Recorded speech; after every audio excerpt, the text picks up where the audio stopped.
संसद में पीएम और सीएम की गिरफ्तारी पर उन्हें हटाए जाने वाले बिल को लेकर विपक्ष तो लगातार हमलावर बना हुआ है। इंडिया गठबंधन की तरफ से यह कहा जा रहा है कि मोदी सरकार तानाशाही के रास्ते पर बढ़ रही है और ये बिल भी इसीलिए लाया गया है जिससे किसी भी सरकार को हटाया जा सके, गिराया जा सके, अस्थिर किया जा सके।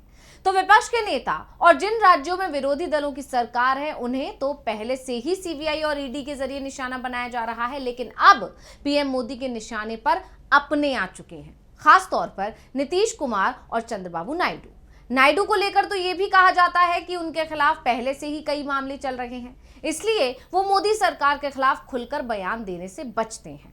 तो नीतीश कुमार भी बीजेपी के दबाव में दिख रहे हैं। उनके कई करीबी इस समय ईडी की गिरफ्त में हैं और केंद्र सरकार का एक इशारा नीतीश के सियासी करियर पर रोक लगा सकता है। ऐसे में जो बिल मोदी सरकार लेकर आई, फिलहाल तो वो जेपीसी के पास चला गया है, लेकिन ये माना जा रहा है कि इस बिल के जरिए नीतीश कुमार और चंद्रबाबू नायडू यानी कि दो जो मुख्य बैसाखियां हैं बीजेपी सरकार की, एनडीए सरकार की, उस पर अंकुश लगाने की तैयारी दिख रही है।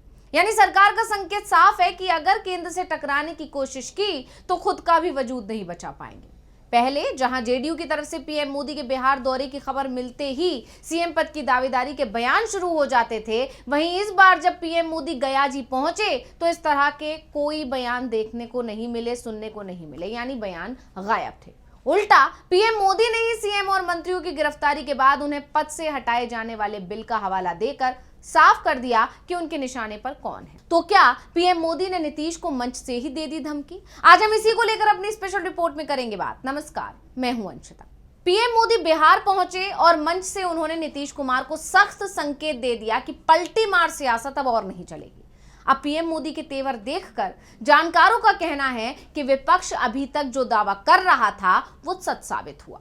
बीजेपी नीतीश पर दबाव बनाने की कोशिश कर रही है या कहें कि उन्हें डराने की कोशिश कर रही है, और यह साफ साफ नजर आया जब पीएम ने नीतीश की तरफ देखते हुए सरकार की तरफ से लाए गए नए संशोधन बिल का जिक्र किया।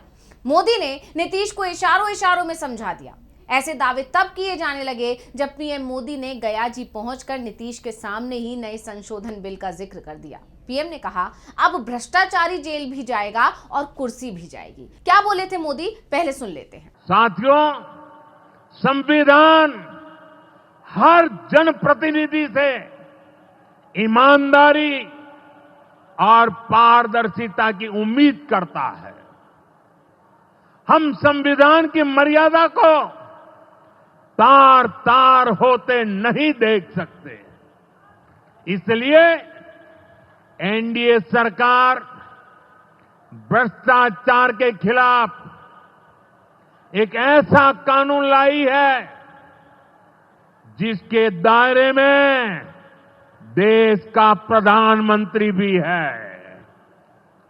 इस कानून में मुख्यमंत्री और मंत्रियों को भी शामिल किया गया है। जब ये कानून बन जाएगा तो प्रधानमंत्री हो या मुख्यमंत्री या फिर कोई भी मंत्री, उसे गिरफ्तारी के 30 दिन के अंदर जमानत लेनी होगी, और अगर जमानत नहीं मिली तो 31वें दिन उसे कुर्सी छोड़नी पड़ेगी। अब यहां गौर करने वाली बात यह है कि पीएम जब ये बयान दे रहे थे उस समय मंच पर नीतीश भी मौजूद थे। ऐसे में जानकारों का कहना है कि पीएम ने पहली बार इस बिल का जिक्र नीतीश के सामने ही क्यों किया? क्या पीएम नीतीश को डराने की कोशिश कर रहे थे, उन्हें धमकाने की कोशिश कर रहे थे कि पलटी मारने के बारे में सोचना भी मत, अगर ऐसा किया तो कुर्सी चली जाएगी, और गठबंधन बदलने के बाद भी अपनी कुर्सी वो बचा नहीं पाएंगे? अब ऐसे सब दावे क्यों किए जाने लगे हैं, इसको लेकर भी समझना जरूरी है। तो आप जानते ही हैं कि अभी कुछ दिन पहले संसद में सरकार के एक बिल पर विपक्ष का जबरदस्त विरोध देखने को मिला था। सरकार की तरफ से पेश किए गए संशोधन बिल के मुताबिक पीएम, सीएम या कोई भी मंत्री हो, अगर 30 दिन से ज्यादा जेल या हिरासत में रहता है तो उसे अपने पद से इस्तीफा देना ही होगा। इसी बिल पर विपक्ष ने आपत्ति जताई तो विपक्ष के आगे कमजोर पड़ी मोदी सरकार को मजबूरन इस बिल को जेपीसी के पास भेजना पड़ा। दरअसल विपक्ष का आरोप है कि ये बिल सिर्फ गैर बीजेपी शासित राज्यों की सरकारों के लिए ही लाया जा रहा है। जब ईडी सीबीआई से विपक्ष की आवाज नहीं दबा पा रही है सरकार, गैर बीजेपी सरकारें नहीं गिरा पा रही है, तो अब इस बिल के सहारे सरकारों को कमजोर करेगी। ये आरोप तो लग ही रहे थे कि विपक्ष ने एक कदम और आगे बढ़ते हुए कहा कि मोदी सरकार ये बिल सहयोगियों को भी डराने और धमकाने के लिए लेकर आई है। ऐसे में जब पीएम ने नीतीश के सामने कहा कि हम ऐसा बिल लेकर आए हैं जिसमें गिरफ्तारी होते ही पद जाएगा, तो अब इसे नीतीश के लिए धमकी के तौर पर देखा जा रहा है। अब पीएम के इस बयान के बाद जानकारों का कहना है कि विपक्ष का दावा तो एकदम सही साबित हुआ। विपक्ष यही तो कह रहा था कि ये विपक्ष के अलावा बीजेपी अपने सहयोगी के लिए भी लेकर आ रही है ये बिल, जिससे वो नीतीश और नायडू पर दबाव बना सके, उन्हें डरा सके।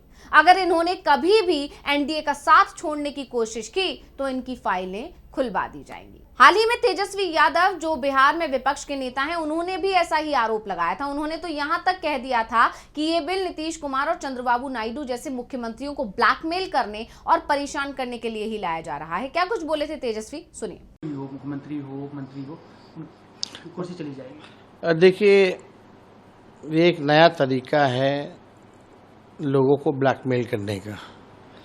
तो जो ये कानून जो नया लाए हैं कि भाई 30 दिन तक अगर जेल में रहिएगा तो मुख्यमंत्री हो या केंद्र मंत्री का पद जो है स्वतः समाप्त हो जाएगा। तो ये कानून जो है स्पेशली शुरुआत कर रहे हैं चंद्रबाबू नायडू जी के लिए और नीतीश जी के लिए, जो है ब्लैकमेल करने के लिए, डराने के लिए ये कानून जो है लाया जा रहा है।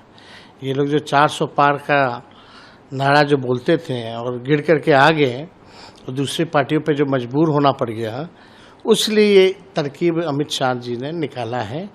और ये कानून केवल शुरुआती तौर पर अगर देखा जाए तो नीतीश कुमार जी और चंद्रबाबू नायडू जी को ब्लैकमेल करने के लिए, डराने के लिए जो है लाया जा रहा है।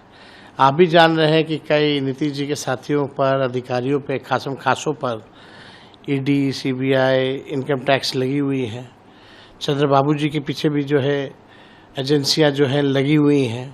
तो उनको ब्लैकमेल करने के लिए एक नया कानून जो है ये इंट्रोड्यूस कर रहे हैं।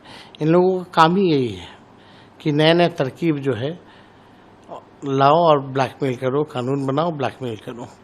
अब इत्तेफाक देखिए कि एक दिन पहले ही तेजस्वी ये बयान देते हैं और उसके बाद जैसे ही पीएम मोदी गया जी पहुंचते हैं, वो ये बयान दे देते हैं जिसने विपक्ष के दावों पर मोहर लगा दी है। यही नहीं, पीएम के बिहार दौरे से पहले आरजेडी प्रमुख लालू यादव ने तीखा हमला करते हुए एक ट्वीट भी किया था, जिसमें लालू यादव ने लिखा था कि पीएम मोदी आज गया में नीतीश कुमार की राजनीति और उनकी पार्टी का पिंडदान करने आ रहे हैं। ऐसे में जब खुले मंच से नीतीश कुमार को पीएम की तरफ से इशारों में धमकाया गया, तो अब विपक्ष के इन दावों को बल मिल गया है। विपक्ष तो पहले से ही बीजेपी पर नीतीश को किनारे लगाने का आरोप लगाता ही आ रहा है और अब पीएम के बयान से इस बात के संकेत भी मिल रहे हैं। इसके अलावा लोकसभा में विपक्ष के नेता राहुल गांधी ने भी पीएम पर निशाना साधते हुए इस बिल को लेकर कहा था कि अगर उनको आपका चेहरा पसंद नहीं आता तो फिर वो प्रवर्तन निदेशालय को मामला दर्ज करने के लिए कह देंगे, फिर एक लोकतांत्रिक रूप से निर्वाचित व्यक्ति को 30 दिनों के अंदर हटा दिया जाएगा। क्या बोले थे राहुल, सुनिए। There is a lot of action going on. You must have heard, I'm sure all of you have heard, of the new bill that the BJP is proposing. We are going back to medieval times when the king could just remove anybody at will.